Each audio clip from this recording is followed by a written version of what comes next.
13.18 லட்சம் கடன். வெள்ளை பேப்பரை வச்சுட்டு வெள்ளை சட்டையை போட்டுக்கிட்டு வாசிச்சா அது பேர் வெள்ளை அறிக்கைன்னு யார் சொல்லி கொடுத்தாங்கன்னு தெரியல. அதுலயே அவ்வளவு தப்பும் தவறுமா ரொம்ப எளிய தமிழ்ல தான் எழுதி கொடுத்திருக்காங்க. நிதி ஆயோக் கூட்டத்துல போய் நீங்க ஸ்டிக்கர் ஒட்டி டிஎம்கே பண்ணதெல்லாம் நான் தான் பண்ணங்கிற மாதிரி பேசிட்டு வந்தாச்சு. நேத்து என்னடானா திரு மாண்புமிகு நிதி அமைச்சர் மரிய வில்சன் அவர்கள் தப்பும் தவறுமாக படித்ததுல வளர்ச்சியை காட்டல. அவங்க எம்எல்ஏ பல்லவி அவர்கள் ஏன் தெரியுமா எங்க போனாலும் கையில குழந்தைய தூக்கிட்டு போறாங்க. எங்க அண்ணன் ஆட்சியில குழந்தைங்களுக்கு பாதுகாப்பு இல்ல, அதனாலதான் கையில குழந்தையோட போயிட்டு இருக்காங்க. இதாவது 23 நாள்ல 64 கொலைகள், 23 பாலியல் குற்றங்கள் நடந்துச்சு. இது என்ன பிரமாதம்? இதை விட மெயின் பிக்சர் இப்ப காட்டுறோம் பாருன்னு சொல்லி கடந்த 24 மணி நேரத்துல 12 பாலியல் குற்றங்கள் நடந்திருக்கு. 3 வயசு புள்ள. நீங்க தூக்கிட்டு வந்த ட்ரம் கார்டு என்னது? பெண்கள் பாதுகாப்பு, குழந்தைகள் பாதுகாப்புன்னு. காஞ்சிபுரம் வடக்கு மாவட்ட திமுக மாணவர் அணி சார்பில் முத்தமிழ் அறிஞர் டாக்டர் கலைஞர் அவர்களுடைய 103வது பிறந்த நாளை எழுச்சியோடு கொண்டாடி கொண்டிருக்கிறோம். உண்மையாவே நம்ம தோத்துட்டோமா இந்த வாட்டி? அந்த மாதிரி எதுவுமே தெரியல. அவ்வளோ எழுச்சியோட கருப்பு சிவப்பு துண்டோட சென்ற முறை எப்படி நடந்துச்சோ அதே போல கொஞ்சம் கூட உற்சாகம் குறையல. இதாங்க திமுக. கருப்பு சிவப்பு கொடி 4 மணிக்கெல்லாம் கட்ட ஆரம்பிச்சுட்டாங்க. இதே பக்கமா தான் போனேன். அதே எழுச்சி பஸ்ல இருக்கவங்களாம் எட்டி எட்டி பாக்குறாங்க. கண்டிப்பா நினைச்சிருப்பாங்க இந்த கருப்பு சிவப்பை இந்த முறை நாம் தவற விட்டதனாலதான் தமிழ்நாடே சிவப்பாக ரத்த கலரியாக இருக்குன்னு. யாருக்கான பிறந்த நாளை கொண்டாடி கொண்டிருக்கிறோம்? இந்தியாவிலேயே முதன் முறையாக விவசாய கடன்களை தள்ளுபடி செய்து இந்தியாவிலேயே முதன் முறையாக விவசாயத்துக்கென்று இலவச மின்சாரத்தை தந்தவருடைய பிறந்த நாளை கொண்டாடி கொண்டிருக்கிறோம். ஒரு எழுச்சி மிக்க பொதுக்கூட்டம் இது. ஆனா எப்பேற்பட்ட ஒரு அவல நிலையில தமிழ்நாடு இருக்குது. அதோ கதிங்கிற நிலையில தான் இன்றைக்கு தமிழ்நாடு இருக்கு. அந்த வந்த உடனே அந்த டீ கடையில நடுவுல ஒரு பேப்பர் பறக்குது பாருங்க. அதுல போட்டிருப்பாங்க 13.18 லட்சம் கடன். வெள்ளை பேப்பரை வச்சுட்டு வெள்ளை சட்டையை போட்டுக்கிட்டு வாசிச்சா அது பேர் வெள்ளை அறிக்கைன்னு யார் சொல்லி கொடுத்தாங்கன்னு தெரியல. அதுலயே அவ்வளவு தப்பும் தவறுமா ரொம்ப எளிய தமிழ்ல தான் எழுதி கொடுத்திருக்காங்க. அப்ப நிதியமைச்சர் வாசிச்சது இந்த கடனை பத்தி. அதையே அனைத்து ஊடகங்களும் என்ன பண்ணுது? வாங்கின காசுக்கு மிகைப்படுத்தி பேசுது. வெறும் கடனை மட்டும் சொல்றீங்களே, உள்நாட்டு உற்பத்தி எவ்வளோ? கடன் என்ன கேட்டோன்னே அப்படியே அள்ளி அள்ளி கொடுத்துருவாங்களா? இப்ப நான் கேட்கிற அண்ணன் பிரகாசனத்தையோ இல்ல ஒரு 10,000 ரூபாய் கொடுங்கன்னா கொடுப்பாங்க. ஒரு மாநிலத்துக்கான கடன் அள்ளி அள்ளி கொடுப்பாங்களா? நீங்க உள்நாட்டு உற்பத்தியை காட்டணும். எவ்வளவு உங்களுடைய உள்நாட்டு உற்பத்தியோ அதை வச்சுதான் கடன் கொடுப்பாங்க. 40.6 லட்சம் கோடி நம்ம உள்நாட்டு உற்பத்தி மாண்புமிகு முத்துவேல் கருணாநிதி ஸ்டாலின் அவர்களுடைய ஆட்சியில இருந்திருக்கு. ஜிஎஸ்டிபி எடுத்து பாருங்க. எடுத்து பார்த்தா நம்ம கொடுக்குற அறிக்கையா ஜிஎஸ்டிபி அறிக்கை? அதை எடுத்து பார்த்தா தமிழ்நாடுடைய மொத்த உள்நாட்டு உற்பத்தி எவ்வளோன்னு தெரியும். அப்ப அந்த உள்நாட்டு உற்பத்திக்கு ஏற்பதான் என்ன பண்ணுவாங்க? கடன் கொடுப்பாங்க. நம்ம காட்டின ஜிஎஸ்டிபிக்கு நமக்கு 28% கடன் வழங்கலாம். ஆனா நம்ம வாங்கி இருக்கிறது எவ்வளோனா 26% உள்ளதான் வாங்கியிருக்கோம். அந்த வரம்புக்குள்ள வாங்கி ஏடிஎம்கே ஆட்சியில 9வது இடத்துல இருந்த பொருளாதாரம் இன்றைக்கு முதலிடத்துல வந்திருக்கு. அப்ப நிதி ஆயோக் கூட்டத்துல போய் நீங்க ஸ்டிக்கர் ஒட்டி டிஎம்கே பண்ணதெல்லாம் நான் தான் பண்ணங்கிற மாதிரி பேசிட்டு வந்தாச்சு. நேத்து என்னடானா திரு மாண்புமிகு நிதி அமைச்சர் மரிய வில்சன் அவர்கள் தப்பும் தவறுமாக படித்ததுல வளர்ச்சியை காட்டல. வெறும் கடனை மட்டும் தூக்கி தூக்கி காட்டினா பிறக்கிற புள்ள இவ்வளோ கடனோட பிறக்குதான். இப்ப பிறக்கிற பிள்ளைலாம் பாதுகாப்போட பிறக்க மாட்டேங்குது. அவங்க எம்எல்ஏ பல்லவி அவர்கள் ஏன் தெரியுமா எங்க போனாலும் கையில குழந்தைய தூக்கிட்டு போறாங்க. எங்க அண்ணன் ஆட்சியில குழந்தைங்களுக்கு பாதுகாப்பு இல்ல, அதனாலதான் கையில குழந்தையோட போயிட்டு இருக்காங்க. இப்படிப்பட்ட ஒரு அவல நிலைக்கு தமிழ்நாடு இன்றைக்கு தள்ளப்பட்டிருக்கு. நீங்க கடன் சுமையை பத்தி பேசுறீங்க. என்ன பேசுறோங்கிறத புரிஞ்சுதான் பேசுறீங்களா புரியாம பேசுறீங்களான்னு தெரியல. சட்டப்பேரவை தொடர் எதுக்கு அவ்வளவு அவசரமா வெள்ளை அறிக்கை? நாளைக்கு வாசிக்க வேண்டியதானே? நீ சட்டம் ஒழுங்கு பிரச்சனையை திசை திருப்பணும். அதாவது என்ன சொல்லி ஓட்டு கேட்டாங்கன்னா தமிழ்நாட்டுக்கே பாதுகாப்பு தாவேக்காதான்னு. இப்ப எப்படி இருக்குன்னா தாவேக்காவிட்டேந்து யாராச்சும் தமிழ்நாட்டை காப்பாத்துங்கடாங்கிற மாதிரி இருக்கு. இதாவது 23 நாள்ல 64 கொலைகள், 23 பாலியல் குற்றங்கள் நடந்துச்சு. இது என்ன பிரமாதம்? இதை விட மெயின் பிக்சர் இப்ப காட்டுறோம் பாருன்னு சொல்லி கடந்த 24 மணி நேரத்துல 12 பாலியல் குற்றங்கள் நடந்திருக்கு. 3 வயசு புள்ள. நீங்க தூக்கிட்டு வந்த ட்ரம் கார்டு என்னது? பெண்கள் பாதுகாப்பு, குழந்தைகள் பாதுகாப்புன்னு. நம்ம ஆலந்தூர்ல போய் அண்ணன் வீடு வீடா இறங்கி ஓட்டு கேட்டாங்க. அத்தனை பேரும், இன்னும் அந்த கலைப்பு கூட போயிருக்காது, நம்ம ஓட்டு கேட்ட கலைப்பு கூட. அத்தனை பேரும் களத்துல இறங்கி களமாடணும், எல்லாரும் போனோம், டோர் டு டோர் கேம்பெயின்லாம் போனோம். ஆனா அங்க ஜெயிச்சவர் என்ன பண்ணாருன்னா, இந்த ஒரே ஆளு அந்த வேட்பாளருக்கு 30 ஐடி இருந்துச்சான்.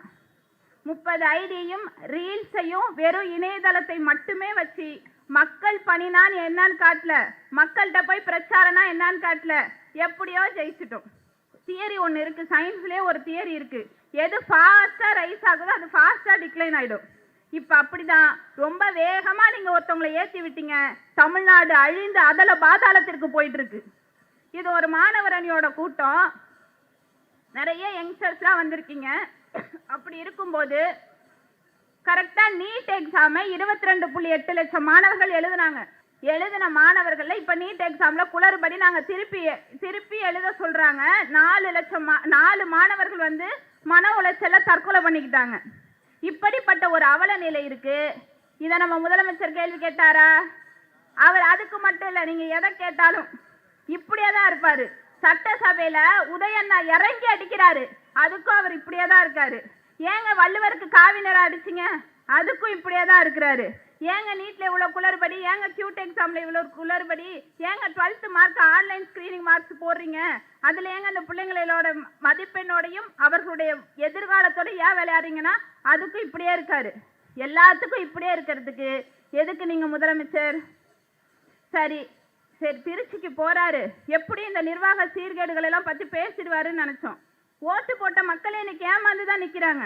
போனாரு, இங்க இருந்து போனதுல பேசினதுல 91 முறை அவர் உச்சரித்த பெயர் எதென்றால் திமுக. ஏன்னா நீங்க முதல்ல நம்புங்க, ஆட்சிக்கு வந்துட்டீங்க, நீங்க தான் சிஎம்.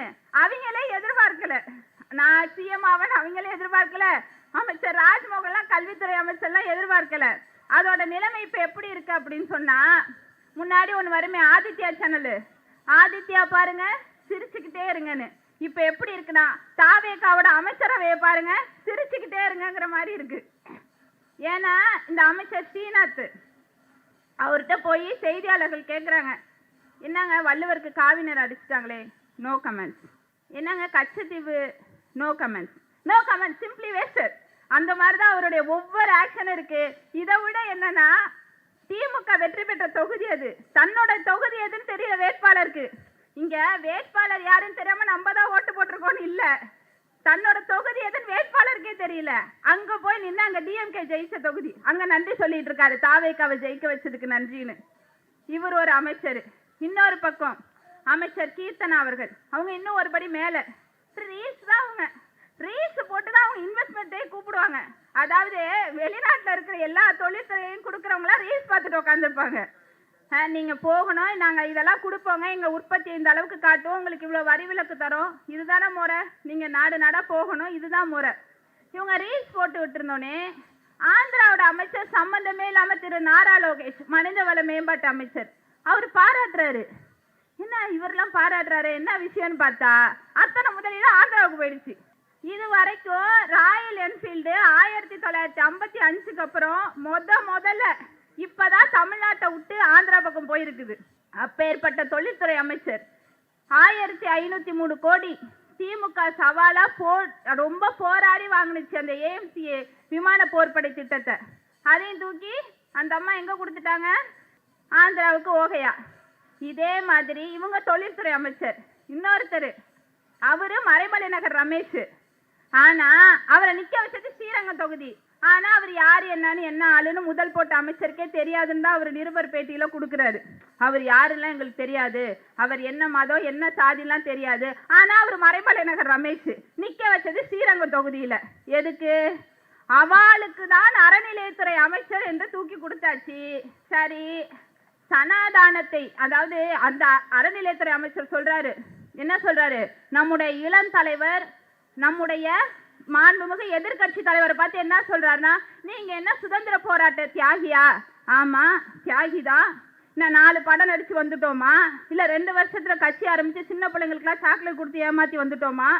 கள்ளக்குடியிலே தமிழுக்காக தண்டவாளத்திலே தலையை வைத்த கலைஞருடைய இயக்கம் இந்த இயக்கம். மிஸ்ஸாவுக்காக ஓராண்டு ரத்தம் தோய்ந்து இந்த குருதியிலே வளர்ந்த அப்படிப்பட்ட இயக்கம் இந்த இயக்கம். நீங்க கேட்டது இளம் தலைவரை பார்த்து நீங்கள் சுதந்திர போராட்ட தியாகியான்னு கேட்கிறீங்க. சனாதானம் என்ற ஒற்றை சொல்லுக்கு அர்த்தம் தெரியுமா உங்க தலைவருக்கு? ஆனால் சனாதானம் என்ற ஒற்றை வார்த்தையை இந்தியா முழுவதும் ஒழிக்க செய்த போராளி எங்க தலைவர். வெறும் ஒரே ஒரு செங்கல் தான், ஒற்றை செங்கலை தூக்கி ஒட்டுமொத்த இந்தியாவையும் ஒன்றிய அரசையும் அலறவிட்ட போராளி எங்கள் தலைவர். இதே திராணியும் இதே தெம்பு இருக்குது அவங்க தலைவருக்கு. சனாதானத்துக்கு அர்த்தத்தை கற்பித்தது எங்களுடைய தலைவர். அப்படிப்பட்ட போராளி இருக்கிறது எங்களுடைய தலைவர். ஆனா நீங்க என்ன பண்ணீங்க? சனாதானப்படிதான் மீனவ சமுதாயத்தை சேர்ந்தவங்களுக்கு மீன்வளத்துறை, அவாளுக்கு அறநிலையத்துறை, அருந்ததியினரை சேர்ந்தவங்களுக்கு ஆதி திராவிடர் துறை. அப்ப சனாதானத்தை தூக்கி பிடிச்சுக்கிட்டு அரகஜா பொட்டு தெரியும் தானே? அதுதான் அந்த ஆன்மீகம். நான் மதசார்பற்ற அரசியல் செய்யறேன்னு சொல்லிட்டு அரகஜா பொட்டை நெற்றியில வச்சுக்கிட்டு ஜனாதிபதியையும் துணை ஜனாதிபதியையும் சந்திச்சுட்டு இருக்கிறாரு முதலமைச்சர். முழுக்க முழுக்க இங்கே நடப்பது பிஜேபியினுடைய அரசியல் தான். பொட்டு வச்சுக்கிறீங்க, வந்தே மாதரத்தை முதல்ல பாடுறீங்க, தமிழ்தாய் வாழ்த்த மூணாவதா பாடுறீங்க. அதே மாதிரி என்ன பண்றீங்க? ஆண்டவன் மீது ஆணையாகங்கிறீங்க. ஜோசியக்காரர பெரியாளாக்களார் முடிவு பண்ணீங்க, முடியல. அதுலயே ஒரு எம்எல்ஏ கனிமொழி அவர்கள் ஜோசியர். அவங்க என்னன்னா கேன்சருக்கு நீங்க டாக்டர் எல்லாம் போவாதீங்க, ஜோசியம் போட்டா சரியாயிடுனாங்க. பின்னாடி யாருடா கொள்கை தலைவன் பார்த்தா தந்தை பெரியாருடைய படம். இந்த அளவிற்கு ஒட்டுமொத்த கூத்தாடிகளின் ஒரு கூடாரமாக இருக்கிறது தாவேகா. அவர்கள்ட்ட தமிழ்நாடு சிக்கி சின்னாபினமாயிட்டு இருக்கு. கேட்டா 6 மாசம் எதுவும் கேட்காதீங்க, 6 மாசம் எதுவும் கேட்காதீங்க. 6 மாசத்துக்கு அப்புறம் நம்மள உயிரோட இருப்போமானே தெரியல. 6 மாசத்துக்கு அப்புறம் அதனாலதான் 6 மாசம் கழிச்சு கேட்க சொல்றாங்களோ என்னவோ தெரியல. அந்த அளவிற்கு தமிழ்நாட்டில இன்றைக்கு சட்டம் ஒழுங்கு சீர்கட்டு நின்று கொண்டிருக்கிறது. இந்த தாவேகா ஆட்சியில ரீல்ஸ் மோகத்தால் மட்டுமே தன்னுடைய பொன்னான வாக்குகளை தவறான நபருக்கு தவறாக செலுத்தினதுனால இன்னைக்கு என்ன ஆயிடுச்சுன்னா, நீ 24 மணி நேரத்துல 12 பாலியல் குற்றங்கள் நடந்தாலும் பரவாயில்ல, எங்க அண்ணன் தலைமை செயலகத்துக்கு பட்டு வேஷ்டி சட்டையோட வந்தாருப்பா, அது போது எனக்குன்னு சொல்ற ஒரு கூட்டம். அதே மாதிரி இன்று தலைப்பு செய்தி என்னன்னு எடுத்து பார்த்தா கோட் சூட்ல வந்தாரு, அடுத்து வெள்ளை சட்டையில வந்தாரு. நீங்கள் தவறான ஒரு நபர்கிட்ட தமிழ்நாட்டை ஒப்படைத்ததுனால 20 ஆண்டுகளுக்கு பின்னோக்கி செல்லக்கூடிய அத்தனை முயற்சிகளையும் அவரே எடுத்துட்டு வராரு. நீங்கள் தவற விட்டது மாண்புமிகு முத்துவேல் கருணாநிதி ஸ்டாலின் என்ற ஒற்றை மனிதரை மட்டுமல்ல, தமிழ்நாட்டுடைய ஒட்டுமொத்த வளர்ச்சியையும் தவறவிட்டு இன்றைக்கு தமிழ்நாடு நிர்கதியாக நின்று கொண்டிருக்கிறது. அதற்கான பலனை அது அறுவடை செய்து கொண்டிருக்கிறது. அதனால இப்ப இடைத்தேர்தல் யாரு நிக்க வைக்க போறாங்க? திருச்சி கிழக்குல அவர் பேயதான் வச்சு படம் எடுப்பாருன்னு நினைச்சேன். அன்னைக்கு என்னன்னா மனிதர்களை நாயோடு ஒப்பிட்டு பேசுறாரு. அவர் வரும்போதே என்ன சொல்லிட்டு வராரு? மக்களுடைய எதிர்குறல்களுக்கு எதிர்த்து சொல்றாரு. அப்ப மக்களுடைய எதிர்குறலே கேட்க கூடாதுங்கிற அஜந்தாவை தான் நடிகர் ராகவா லாரன்ஸ் அவர்களும் தூக்கிட்டு வராங்க. ஏதோ ஒரு வாட்டி உங்க பாட்சா பழிச்சிருச்சு, தமிழ்நாட்டு மக்கள் 30 நாள் படாத பாடு பட்டுக்கிட்டு இருக்காங்க, மீண்டும் அந்த பாட்சா பழிக்காது. அதற்கான பலனை நீங்கள் இடைத்தேர்தலில் உள்ளாட்சி தேர்தலில் அறுவடை செய்வீர்கள் என்று கூறி வாய்ப்பு தந்த அத்துணை நல்ல உள்ளங்களுக்கும் நன்றி பாராட்டி விடைபெறுகிறேன். நன்றி, வணக்கம்.